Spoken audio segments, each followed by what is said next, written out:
outra situação que você deve ter se deparado também é de pessoas que foram feridas. Feridas na relação com outros irmãos e tiveram alguma decepção dentro da igreja. Também tem relação com isso, né? Com que a gente muitas vezes promete. A pessoa acha que vai entrar lá e vai se deparar com pessoas perfeitas e que essas pessoas nunca vão machucá-las, né? Elas não vão se decepcionar. E chegar lá são pessoas normais e ela vai se decepcionar. Né? A igreja ela se descaracterizou, na minha opinião, nesse sentido, porque, como nós falamos, a igreja ela começou dentro de uma casa, ali no Pentecoste, a igreja se reuniu dentro de uma casa, recebeu o Espírito Santo, né? Iniciou-se ali, viviam dentro das casas, se reunindo. Paulo perseguia as pessoas e tirava elas de dentro de suas casas, enfim. E ela é uma igreja feita de pessoas comuns, por um Deus, né, que se tornou homem, sujeito às mesmas paixões e necessidades que eu e você. Então ele se tornou uma pessoa comum, assim, né, de um certo modo, divino e humano, mas a natureza divina dele ele nunca colocou ela, ele sempre se apresentou como um homem. Dela, Ele se despiu dela. Essa é a palavra. E se humilhou, exatamente. Então você veja, ele não exigiu essas prerrogativas divinas, né, de Deus e tal. Então ele se humilhou e agora ele se tornou um homem comum, que tinha fome, sede, tinha as necessidades fisiológicas, enfim. Era tentado, chorava, sofria, como qualquer outro homem. Então a igreja é feita de pessoas comuns, de pessoas simples, pessoas que erram e pessoas que acertam. Porque o que Jesus veio, quando ele diz assim, ó, o Espírito Santo virá para convencer o mundo a respeito do pecado, da justiça, do juízo da justiça e do pecado que consiste em não crer em mim. Então, o pecado que o Espírito Santo veio convencer as pessoas é o pecado que consiste em a humanidade não crer neles. Recusar. Não crer, porque ele veio e o povo recusou eles, né? Então, essa é uma das missões de obra do Espírito Santo.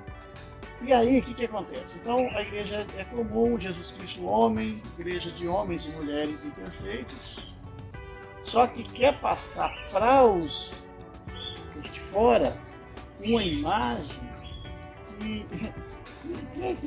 que não existe, de perfeito, é o que você está dizendo. Aí as pessoas são feridas por quê? Porque eles vão lá para a comunidade achando que eu sou um homem perfeito. Sim. Eu não erro. Porque eu passei essa imagem, porque a igreja cristã passou essa imagem o tempo todo. E aí, de repente, ele vê que eu fico chateado, ele vê que às vezes eu fico triste, às vezes eu choro, de repente ele me vê eu sendo medicado em um hospital, sabe? Então, peraí, não era... Até num dia que você tá um pouco mais alterado, tá nervoso, tá? Né? Não tá com paciência. Humano, né? O dia que eu tô como ser humano, sim, comum, aí a pessoa fica decepcionada. Por quê? Porque eu passei uma imagem para ela, a igreja, né, como um todo, passou uma imagem falsa, um holograma para ela. Sim, sim. Mas e essa pessoa que se fere dessa forma, é difícil também de você conseguir Sim. reconduzir, de trazer, né? E depois tem aquele outro problema, além dessa imagem falsa que a igreja passa, tem aquele problema daquelas pessoas que não têm empatia e que às vezes, né, no sermão, num diálogo ali, acaba, que não eu estou falando, ele está bem, então ele começa a sentar a madeira em todo mundo. E aquela pessoa vai ficar feliz por quê? Porque ela é um alcoólatra, né? Ela é um adúltero. Peraí, e eu estou metendo pau aqui nos adúlteros, peraí. É certo? Não, não é certo, mas aquela pessoa foi ferida por uma palavra que eu falei, por uma verdade que eu falei, de uma forma errada. Sim. Né? Então aquela pessoa fica ferida. Então isso falta muito dentro da comunidade. Essa sensibilidade, né? A Exatamente. sensibilidade de transmitir a mensagem de uma forma que não seja afrontosa, não seja, mas que atinja o seu objetivo, Sim. né? De a pessoa entender as consequências do seu mau caminho, mas que não coloca a pessoa ainda mais Porque não no é, buraco, né? porque as pessoas de fora, eles não se ferem com as verdades que a igreja fala. Eles se ferem da forma como a igreja fala as verdades. Faz lembrar, a gente tem exemplos, né, para seguir. Os exemplos estão ali na Bíblia, mas se nós olharmos, por exemplo, Paulo, quando ele chega em Atenas, chega na Grécia, Atenas, ele vê aquele povo totalmente idólatra. E a Bíblia fala que aquilo o compungiu por dentro, aquilo irritou, ele ficou extremamente irritado em ver aquele monte de imagem espalhada, em cada esquina eles adorando um Deus diferente e tal. E foi dada a oportunidade para que ele falasse com aquelas pessoas. Mas por mais irritado que ele estivesse com o pecado, por mais que o espírito dele estivesse revoltado com aquela situação daquelas pessoas, na hora em que ele foi falar para aquelas pessoas, ele foi sábio. Sim. Ele começa falando com aquelas pessoas: ó, varãos atenienses, vejo que vocês são muito religiosos. Sim. Passei pela cidade de vocês e vi realmente essa devoção de vocês e tal. E eu vi que inclusive vocês adoram um Deus desconhecido. Tem uma imagem, um lugar lá para adoração de um Deus desconhecido. Um altar de Um Deus altar de um Deus desconhecido. E eu venho falar para vocês desse Deus desconhecido. Esse que vocês não conhecem, eu venho É o apresentar. que falta para nós hoje. Então essa sensibilidade na hora de falar, de abordar. Então ele falou sobre a inutilidade daqueles ritos, a inutilidade daqueles cultos que eles faziam. Ele falou daquilo, mas de uma forma em que ele não feriu as pessoas, mas que ele conseguiu abrir o entendimento daquelas pessoas. Exato. Então é uma tarefa que a igreja, na sua liturgia, na sua programação regular, precisa entender, mas também é uma tarefa que os nossos discipuladores precisam compreender. Sim, exato. Isso é o que tem de importante. Né? Porque em muitas situações você vai se sentir revoltado com o que está acontecendo. E o seu primeiro impulso humano muitas vezes vai ser o de xingar, de brigar, de partir para cima, de afrontar, porque aquilo causa indignação.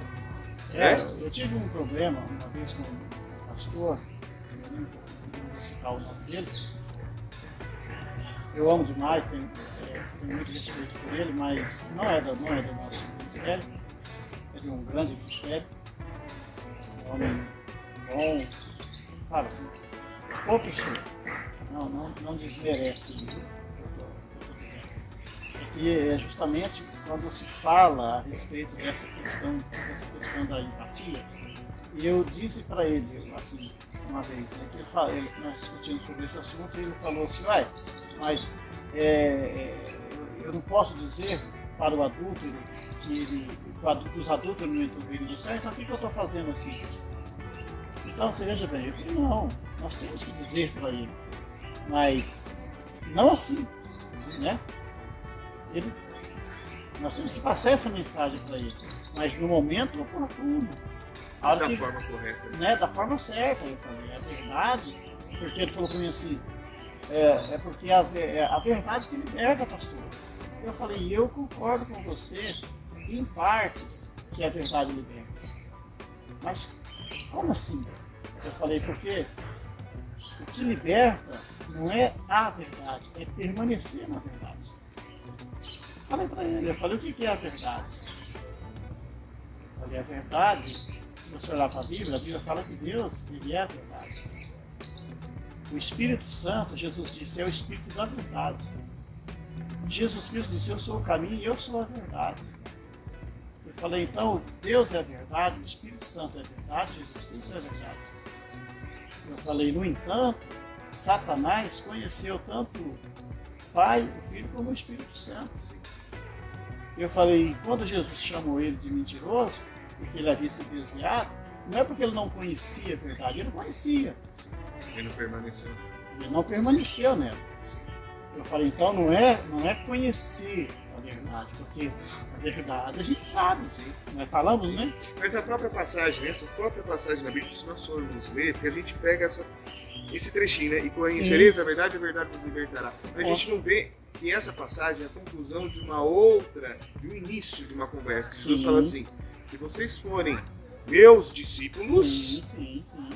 vocês obedecerão aquilo que eu digo e então conhecerão a verdade. Então conhecer essa verdade que liberta exige que você seja discípulo e que você siga os mandamentos de Cristo. Depois você conhece a verdade e aí você é liberto. Não é conhecer a verdade, né? Não é ler é permanecer. não é ter um entendimento intelectual do que é certo e que é errado, porque isso todos têm. Sim.